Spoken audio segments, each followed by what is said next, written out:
Man, do I hate Weather 101 so much, man.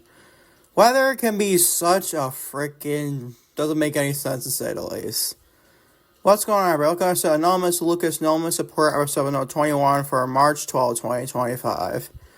Well, the reason I say this is I was wearing shorts yesterday in like 50, 60 degree weather. It was being like 62, I think the high was for yesterday for in Syracuse, New York. So I was hot. Then again, I was at the freaking gym yesterday too. And now it's in the freaking 30s today. Does that make any sense? No, it does not. This was Syracuse weather 101 for me, though, to say the least. Oh, that's all right. How is everybody doing today? Man, oh man, I just hate weather rant there, to say the least, man. I just had to. I just freaking had to say the absolute least, man. We're back to the normal support, episode number 21. By the way, energy system's kind of shot a little bit today, but thanks to the freaking weather outside, but it is what it is, to say the least. Let's go on your normal support, shall we? And by the way, I forget this. Watch on YouTube and everything, and all of your Spreaker, your Spotify, whatever your name is, Spotify or YouTube. Leave me a comment down below what you think of your freaking weather area, to say the least, because, dude, weather in my area is an umpteen freaking cesspool. Leave a comment below on Spotify or YouTube. What do you think of these episodes, man? It's been Normal Supports, Normal Stations, and the flagship Normal Lucas podcast. Which means you go fast and watch on YouTube. Leave me a like there on YouTube, obviously, as well. And go follow my social media. All the links are in the description on the Spreaker platform or Spotify, or name your audio platforms. My links are all in the description below, to say the least, and that's the type of you're watching that then. Also, on YouTube, you don't get that, but it's a different conversation for another day, to say the least. Let's get your normal support. Shout out for episode 21 for today. Because WWE announces premiere date and guest for our first season with Stephanie McMahon on ESPN series. Discuss that. Discussing Cody Rhodes. Backstage segment reportedly cut from last week's Friday Night Smackdown. Discuss that. Discussing Stephanie Vaquer, who is a new NXT Women's North American Champion at NXT. Well, she's still NXT Women's North American Champion. But she's a new NXT Women's Champion. I freaking love it, dude. I'm not sure my next edition of Daily Show will be Norman's Daily Show. Maybe today. There's no news coming out for anything else. But I gotta see you talk about your highlights of NXT roadblock. Man, oh man, that was something else to say the least, man. That was something else to say to absolutely. So that freaking itch in my eye. Oh my god.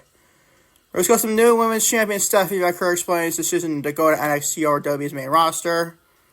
Which I love that for her, honestly. I love her doing that, but we'll discuss that. Also, former AEW stars Miro and CJ Perry have renewed their vows following separation. Discuss that. Some AEW's My Girl, Mercedes Mone, reflects on differences between her character and real life self outside professional wrestling as well. We're going to say his Normal Support for episode 21. Glad to join me. He's going to say his Normal Report. Starting with, you guessed it. W announces premiere date and guest for the first season of Stephanie McMahon ESPN series. In January, word emerged that Stephanie McMahon was back in the WWE fold. All us in news wasn't McMahon returned to her old executive position. It's a freaking major voice cry. Did you hear that, man? Oh boy. So now recover from my daily show yesterday, I guess. Going back to this report, but as the star of her own interview series, Stephanie's Place, not much was known about the series when it was first announced, other than that it would air on ESPN Plus. It would see McMahon interviewing notable figures from WWE's past and present, and it was set to premiere sometime in March, this month, obviously. Today, the rest of the details were filled in. ESPN and WWE announced that Stephanie's Place will premiere on ESPN Plus on Wednesday, March 26th. The first season will consist of 10 episodes and will be produced by Peyton Mann's Omaha Productions in conjunction with ESPN and WWE. Mann's involvement is thin as the Stephanie's Place is expected to be the first wrestling-flavored version of the Mann's own series, Mann's Place. Yeah, kind of interesting. I didn't realize that. It was kind of interesting, to say the least. Which also airs on ESPN Plus as well. WWE has been a part of my life as long as I can remember, McMahon said. I'm looking forward to having viewers join me as we visit some of the most iconic stars in past and present, and places of meaning from them, and hear how they overcame adversity to become who they are today. End quote. The first episode will see McMahon interviewing CM Punk just prior to a WWE SummerSlam in Cleveland this past August. That'll be followed by episodes focusing on undisputed WWE Champion Cody Rhodes, Rhea Ripley, WWE Hall of Famer Stone Cold Steve Austin, Charlotte Flair, Roman Reigns, and other members of the Bloodline. Announcer Pat McAfee and WWE Hall of Famer The Undertaker and McMahon's husband Triple H. The final episode on May 28th, so we'll see McMahon speak on John Cena, with the two expected to reflect on Cena's career as he heads towards retirement. That's actually pretty interesting, this day. More and more I'm looking at you interested in this. I'm not going to have ESPN Plus. I don't think I have ESPN Plus. Maybe I do. I don't know and find out then. This close looks kind of interesting. If you're ESPN Plus subscriber, everything, subscribe to ESPN Plus. Looking forward to watching Stephanie McMahon see what he does on Stephanie's Place. Keep an update on this for sure. Well, I changed freaking locations in my room and everything. Now I'm inside my freaking soundproof studio. You wanna know why? Because my neighbors are freaking blasting their freaking conversation on inside their car with the speakers and everything inside their damn car. And I can hear it in my freaking room. God damn it. I feel like every time I start a podcast, these damn neighbors start being a-holes. Moving on back to your report, shall we? Lucas versus his neighbors inside Hell in a Cell. Book it, Triple H. Just say it right now. There's your comedy for the podcast. Moving on to Cody Rhodes. Backstage segment. I can't believe I freaking yell about my neighbors on this podcast. Segment reportedly cut from last week's Friday Night Smackdown. John Cena and The Rock have been absent from television since he orchestrated and performed an attack on Cody Rhodes, which gave Cena's first heel turn since his original run in WWE. Last week during SmackDown, Rhodes addressed the audience in the ring and challenged Cena to step up to him and come get some. But according to a report from Fightful Select, the champion had another segment for the night, which was cut. Rhodes was listed as we have a backstage interaction with R-Truth. You know, the guy who idolizes John Cena. The guy who idolizes John Cena is R-Truth. Yeah, I think he's old. Is he older than John Cena? R-Truth, I think he is, but that's a conversation for another day. However, that didn't happen, even end up happening, the report claimed. When Fightful asked why it didn't happen, we didn't get a firm answer. But the speculation backstage was that it would have affected the gravity of Rhodes' promo before. The report also added that Rhodes and R-Truth already had backstage segments weeks prior where Truth idolized Cena, which was highly praised by fans. So there you go. I don't think they want to need R-Truth sooner rather than later. Maybe around the corner. Maybe Cody Rhodes and R-Truth have a promo together and everything. I mean, comedy genius is R-Truth, to say the least, man. It's going to be freaking insane to see R-Truth face-to-face with his idolized heel, John Cena. It'd be kind of interesting, to say the least. But, man, it was so interesting to see this and everything. So it'll be interesting to see what Cody Rhodes and R-Truth and John Cena do in the future. But I think this segment didn't need on for last week's SmackDown, in all honesty. So if you had to cut anything, it probably been that. Because Cody Rhodes did not need 2 segments on SmackDown last week. You just not need a 3-hour show nonetheless. So there you go. That's my opinion on that for sure. Moving on, Stephanie Vaquer, the brand new NXT Women's Champion Stephanie Vaquer.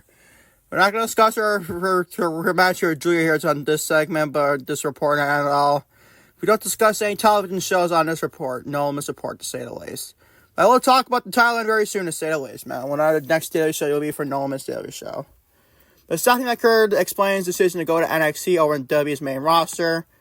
So far, Stephanie Vaquer's move to CMLL to Mexico and NXT in the United States has worked out really well for her.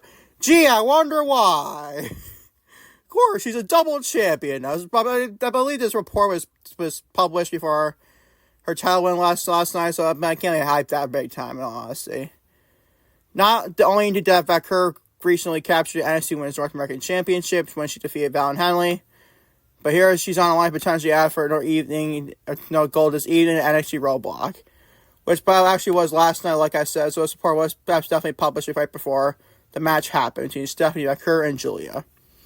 Her also challenged occasional friend and foe for Julia for the NXT Women's Championship with a winner-take-all match. One week later, however, Vaquer was sitting down with 2-time WWE Hall of Famer Bully Ray were busted open after the dark to discuss her journey from a luchador to NXT superstar. And as Vaquer took Bully behind the scenes regarding her NXT arrival, she revealed that where was another path she almost took that could have seen her debut on Raw or SmackDown instead. I chose NXT because I really like to do new things, but good. Vaquer said, I don't like fast, but no good. I said, okay. I need to learn English. I need to learn the TV show. I need to learn American style, WWE style. So I said, first I said main roster, but then I changed my mind and said, I want to go to NXT to learn. You gotta love that for Stephanie Vaquer. Want to learn the system in WWE. So shout out to her for that, man. She needs to learn the style of WWE and English as well, and way WWE style produces to the matches standpoint. She's done perfectly with this style. She's done like a freaking she's never ever outside WWE to begin with. Kind of great for her in all honesty. A stun bully. Sounds interesting. The stun bully. Asked Vaquer reiterate that she had the option to go to NXT or the main roster, WWE's main roster, which she then again confirmed that was the case. The first call when they called me and said NXT or main roster, I said main roster, Vaquer said.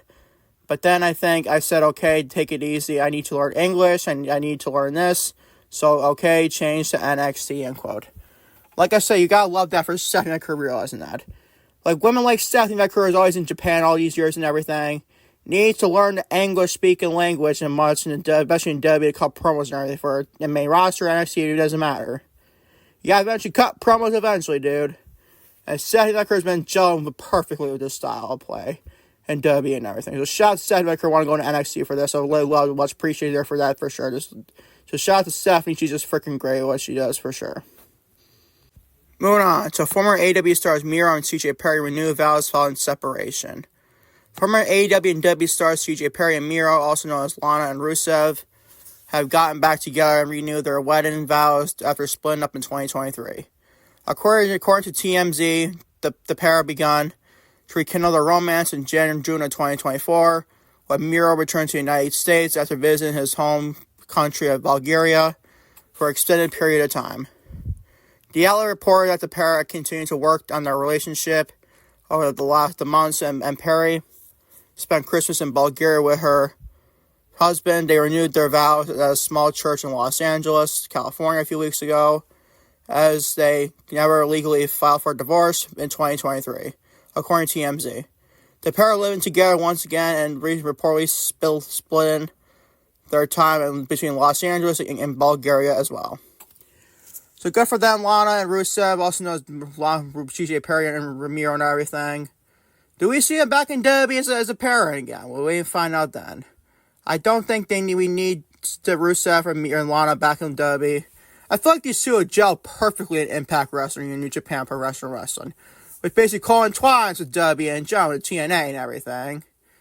So wait and find out what CJ Perry and Ramiro do in the future. As they're back together, and I'm very, very grateful for them and being back in their marriage, and all things are great in general between those two in general. So we can keep it updated on them for sure in the future. And finally, everyone, AEW's My Girl Mercedes Mone reflects on differences between her character and real-life self. Every on-screen performer deals with duality of who they really are, and when the lights are flashing and when they represent when the cameras are off, whether we look at the character of Sasha Banks and WWE or Mercedes Mone in AEW, they both have defined hedonistic traits. They are loud characters, so to speak, obsessed with glory, fame, and furniture. So there you go, man. Mone writes in one of her recent blogs that reporters that often ask her about differences between her on-screen character and who she is at home. Therefore, she takes it upon herself to educate on the topic and explain to her fans who she really is. She does not quote, during my re-interview, I reflect on how different I am from my wrestling character, Mercedes Mone. While Mercedes Mone and my real-life self, Mercedes Fernando, share the same similarities. They are also quite distinct in many ways. Mercedes Mone is like a superhero A larger-than-life persona that embodies confidence, strength, fashion, and fierce determination. Don't ask WWE fans that. What? I don't know what I just said there. You know damn well they'll be crapping on her for this. You know damn well they will. Mio should just explain like shit is for her, see how she feels from the heart. So we'll go back to the report here, though. She allows me to tap into myself that I sometimes struggle to express in my everyday life, end quote. While her gimmick is an arrogant, brash CEO, Mone takes that she is quite the opposite when reacting at home, away from the ring. Well, she does not quote, when I'm at home, though, I'm far from the glitz and glam that comes with being a professional wrestler. I absolutely love slipping into my cozy sweats and my simple tank top, completely ditching my makeup and wig. And there's something so confronting about hanging out with my dogs in a relaxed state, away from the spotlight, end quote. So, but good old CEO Mercedes Monday, dude. Going to be in her real life self and everything else for sure. And people need to realize this. There's a difference between wrestling character and real life people that play the characters and everything. That's what they should think about, right? But no, not these freaking wrestling fans, wrestling dirt sheets, honestly. They act like their freaking crap don't stink. They actually like, oh, this person's a piece of crap for playing this freaking character, this and that. And Mercedes gets a lot of hate for that one, too. And it's freaking ridiculous. I know, it's freaking ridiculous, dude. What can you do? It's Wrestling Media 101 for you, in all honesty. Wrap up this No Limit Support episode number 21 for March 12, 2025. And thank y'all for watching No Limit Lucas, No Limit Support episode number 21 for March 12, 2025. I'll be back maybe tomorrow for more content. No Limit Lucas and No Exist No Limit Daily Show. Actually, I've lied. I'll be back tomorrow with your first ever No Limit Lucas sports and pop culture discussion, boys and girls. Yep, those are the sports talk is coming back to the podcast, people. The sports talk's coming right back in its own full-fledged, dedicated podcast, to say the least. So start tomorrow to be the case and everything. Also include your normal daily shows, maybe in between, maybe on Thursday for sure. Maybe we'll find out then. Until tomorrow for more content, No Limit Lucas. Take care, I love you all. Maybe today will be more another edition of No Limit Daily Show. I'm not totally sure yet, for sure. If I don't see you tonight for the No Limit Daily Show, March 12, 2025, peace, love, everyone. I'm out. Take care, love you all.